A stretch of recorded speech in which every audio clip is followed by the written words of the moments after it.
Hai, selamat petang rakyat Malaysia. Alright, hari ni kita nak tengok 10 bahan asas yang perlu ada dalam dapur kita. Okay, video ni saya buat khas untuk golongan suami yang nak mula memasak, pasangan yang baru berkahwin dan terutamanya budak-budak yang ada dekat asrama. Biasa pelajar-pelajar yang tinggal seorang ni memang payah nak masak atau tak tahu apa nak buat. So apa-apa masuk dalam air terus bagi didih. Jangan buat macam tu. Kita akan belajar benda-benda yang asas yang macam mana kita nak masak dengan cara yang senang nanti. Boleh Jom. Kita tengok 10 bahan 10 bahan yang perlu ada dalam dapur kita. Okey, perkara nombor 1, apa yang perlu ada ialah minyak masak. Okey, minyak masak ni biasanya ini jenama yang saya guna. Ini KPL Shudi coconut oil. Kita juga ada parachute tapi biasanya kita guna yang ni. Ini produk daripada India. Kalau minyak kelapa sawit biasanya ada banyak kan di Malaysia ni. So kita pilihlah apa yang ada. Biasanya saya akan beli yang sign W punya lah, yang Alif ke Alif. Ya. Okey. Cik Sanjay, yang ni biasanya minyak masak kan semua sama, sebenarnya tak. Okey, minyak kelapa ni rasa dia lain bila kalau kita masak guna minyak kelapa ni. Kalau minyak zaitun ke apa ke, setiap minyak mempunyai rasa yang berbeza. So bila kita masak minyak kita lain kan, so rasa kita masak lain. So bila orang lain masak, rasa dia lain. Sebab tu sangat penting kita kena tahu jenama barang yang kita guna sebenarnya. Bukan sekadar masaklah guna minyak, tak macam tu. Okay, so benda pertama yang perlu ada dalam dapur kita ialah minyak masak.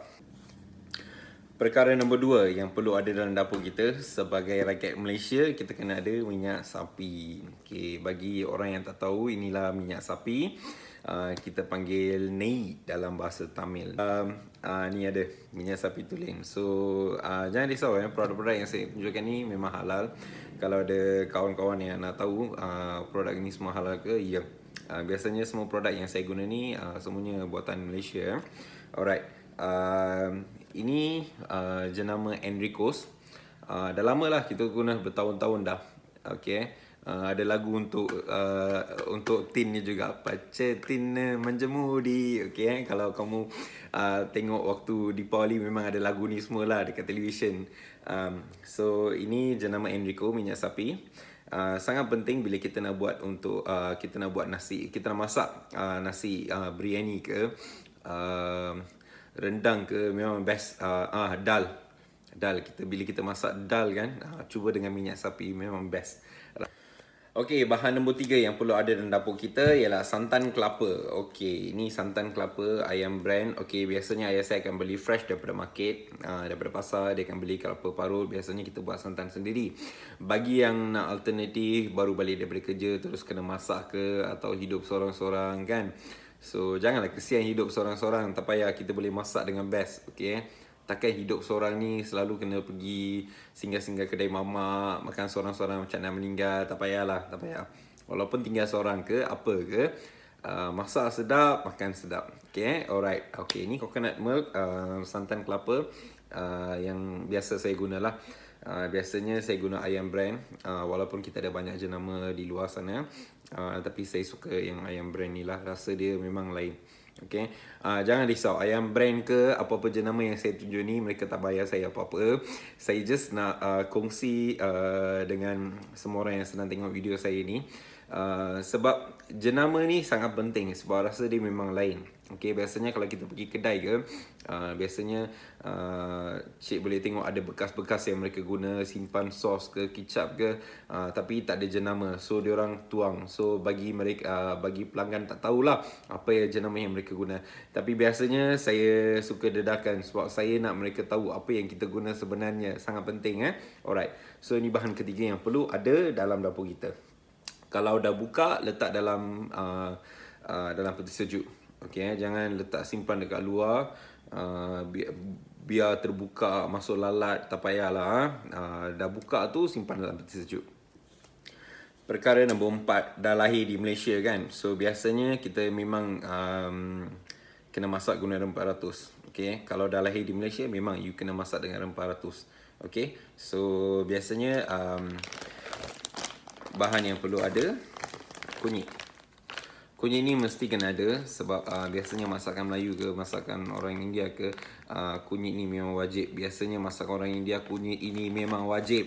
Memang wajib kena ada dalam dapur. Alright, bahan nombor 5 yang perlu ada dalam dapur kita. Awak lahir sebagai orang Malaysia, nak masak masakan orang India ke Melayu ke, mesti ada serbuk kari daging babas. Okay, walaupun babas tak bayar saya apa-apa duit untuk buat advertisement tentang serbuk kari mereka. Tapi saya nak bagi tahu jugalah, ada banyak jenama. Ada Adabi lah, Lingam lah, Alagapas lah, ada banyak kan. Tapi serbuk kari yang dah lama saya guna sejak saya hidup di Malaysia ni, saya guna babas. Okay, serbuk kari daging ni penting sebab biasanya kita nak masak kari kan, walaupun kita nak masak dal kan, biasanya kita akan masukkan sedikit serbuk kari daging ni untuk rasa ada flavor rempah sikit lah, boleh ya. Alright, so ni benda asas yang perlu ada. Kalau dah buka, masukkan dalam bekas, apa-apa bekas lah, boleh tutup dan simpan. Janganlah pergi simpan dalam peti sejuk pula, simpanlah dekat luar. Perkara nombor 6. Alright, serbuk cili babas. Biasanya semua serbuk yang saya guna semuanya daripada babas. Ada juga beberapa serbuk lain daripada jenama lain, tapi biasanya benda asas serbuk ni biasanya semua saya guna brand babas. Serbuk cili ni biasa kita guna untuk masak kari ke, atau kita nak bagi dia pedas, kita guna serbuk cili ni. Dan juga bagi orang yang tidak ada susah nak menggiling cili kering ke, nak buat sambal sendiri ke, janganlah terus nak bergerak pergi beli 3 in 1 dan atau yang dah sedia ada tu. Okey, serbuk cili babas ni kita boleh guna untuk buat sambal. Nanti saya tunjuklah beberapa resipi yang kita boleh buat sambal menggunakan serbuk cili ni. Bahan nombor 7. Alright,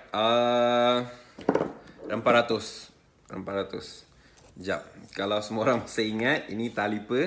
Okay, saya dah pernah tunjuk. Okay, bagi yang boleh zoom lah sendiri kan. Okay, benda ni talipa. Alamak, dah jatuh kat bawah. Okay, talipa ni sangat penting bila kita nak masak kari kan, apa-apa juga memang kita akan guna. Okay, rempah ratus ni set saya biarkan kamu belilah yang mana penting. Biasa hidup dalam keluarga orang India, biasanya rempah ratus bukan kita ada satu saja. Kita dah banyak, kita dah banyak, ada satu rak. Okay, kalau kita tengok ni lada pun kita tak kisah. Biasanya kita memang beli macam tu. Kalau nak kita tumbuk sendiri dalam batu lesung dan kita guna untuk buat rasam ke apa ke. Kita juga guna lada ni untuk masak ponggel. Satu hari saya nak tunjuk macam mana kita nak buat ponggel. Ponggel ni biasanya dekat India, saya pergi India kan, saya pergi Aceh ni, mesti setiap pagi saya akan makan ponggel. Okay, ponggel ni memang best. Makanan ni berasaskan nasi tapi dia akan macam bubur tapi bukan macam bubur. Okay, dia ada rasa rempah sikit. Alright, so benda-benda ni perlu ada. Rempah ratus ni perlu ada. Tapi benda basic yang penting yang perlu ada, wajib ada, tali peni lah. Okay, dapatkan di kedai runcit orang India. Dan ni cinnamon stick. Ini cinnamon stick, kayu manis dan buah pelaga.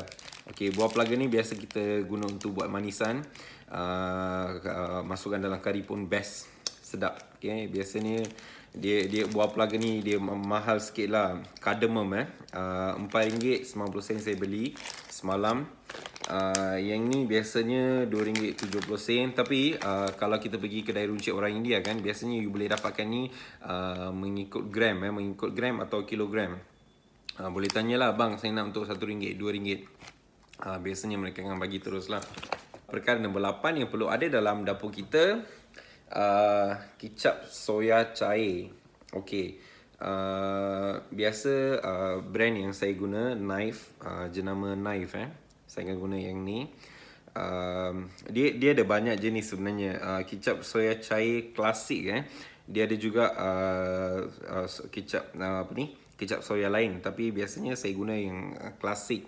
Okay, bila kita nak masak mihun ke, mi goreng ke, biasanya kita akan guna yang ni. Okay, ni saya rasa dalam setiap dapur Malaysia saya rasa memang wajib ada kicap soya kan. Alright, tak kisahlah you Melayu ke India ke Cina ke apa-apa ke, you memang wajib kena ada kicap soya. Okay, kalau kita pergi Sabah Sarawak kan, you pergi mana-mana kedai pun memang ada.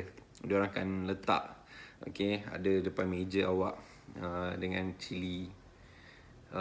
Saya memang miss Sabah dan Sarawak. Dah lama dah tak pergi. Okay, bahan nombor 9 yang perlu ada dalam dapur kita ialah sesame oil. Ni jenama entah apa ni. Ni adik saya beli. Sebab kita tak dapat jenama yang kita cari. Biasanya sesame oil, minyak bijan ini biasanya saya akan beli jenama knife. Tadi kan kita beli sos kicap kicap soya cair ni kan, jenama knife. Biasanya dia ada juga satu lagi minyak bijan, jenama knife. Yang tu memang bila dulu kita ada restoran kan, dari saya mula guna sejak tu lah. Dekat rumah kita pun sekarang, like bila kita masak saya memang kita masukkan minyak bijan ni. Okay, semua minyak bijan sama kan? Tak, macam saya kata tadi, setiap jenama mempunyai rasa yang berbeza. Kalau berani, ada banyak duit, bolehlah beli semua jenama dan try taste kat rumah. Okay, tapi sebab saya dah pernah cuba banyak jenama. So jenama yang saya syorkan ialah jenama knife. Yang tu buatan Malaysia juga. Alright, bahan nombor 10 yang perlu ada dalam dapur kita ialah sos tiram. Okay, ni sos tiram jenama Lee Kam Kee. Dah lama saya guna ni. Okay, saya juga jumpa sos tiram ni vegetarian ni ada jenama lain. Memanglah ada banyak jenama. Bila dulu kita buka kedai kan, ada juga yang macam orang bawa bekas besar-besar, tapi dia mengandungi kanji yang sangat banyak dan rasa dia memang tak okey. Kadang-kadang saya takut juga guna bahan-bahan macam tu. Walaupun murah, tapi kita tak tahu apa yang ada dalam tu. So at least benda-benda ni dah lama kita guna, so bolehlah kita gunakan tanpa was-was kan. Alright, yang ni memang vegetarian. Vegetarian maksudnya tidak ada bahan yang berasaskan haiwan. Biasanya kita boleh dapatkan ni di 99 Speedmart Speedmart 99, Aeon, Jasco pun ada. So senang lah. Ni bukan benda yang susah nak cari. Bahan-bahan yang saya tunjuk ni kan, biasanya semua tempat ada. You pergi dekat Sabah, Sarawak ke mana-mana tempat pun memang boleh dapat. Tapi mungkin jenama dia berbeza, tapi memang kita boleh dapat. So kalau dah nak mula masak, memanglah kena korban. Tak perlu korban, sebenarnya tak perlu korban apa-apa. Nak masak ni memang senang sebenarnya. Ni pun tak mahal sangat lah, RM6.60 je satu botol. Okay, bahan-bahan yang saya tunjuk memangnya tahan lama. Kalau nak tahan lama lagi, kamu boleh simpan dalam peti sejuk. Janganlah terbiar buka, letak dekat tepi dapur tu sampai semut datang, lalat datang. Janganlah macam tu. Pastikan bahagian dapur tu senantiasa bersih. Kalau tak, mak marah nanti baling dengan durian. Okay, yang ni bonus Yang ni bonus. Okay, kena beli periuk ke apa ke, bagi budak asrama yang tinggal kat college ke asrama dekat universiti ke, okay, atau tinggal dekat tinggal seorang-seorang ke apa ke. Alright, benda yang perlu kita ada ialah periuk nasi yang kecil macam ni. Okay, tak mahal lah, biasa RM60, RM70 boleh dapat. Okay, biasanya yang tinggal dekat asrama, biasanya masak Maggi ke, guna ni ke. Kamu juga boleh guna ni untuk masak kari ke, menanak nasi ke, apa ke, semua boleh guna. Saya rasa orang yang tinggal dekat universiti ni memang faham. Mereka memang kenal benda ni. Atau biasanya janganlah pergi masak Maggi dalam jug tu. Tak payahlah. Dah lah plastik kan. Gunalah periuk macam ni. Murah je. Beli ni simpan. Memang boleh buat khazanah ni. Okay, saya dah bagi tahu 10 perkara bahan yang ada dalam dapur saya. Apa 10 bahan yang wajib ada dalam dapur kamu? Okay, masukkan dalam komen di bawah. Alright.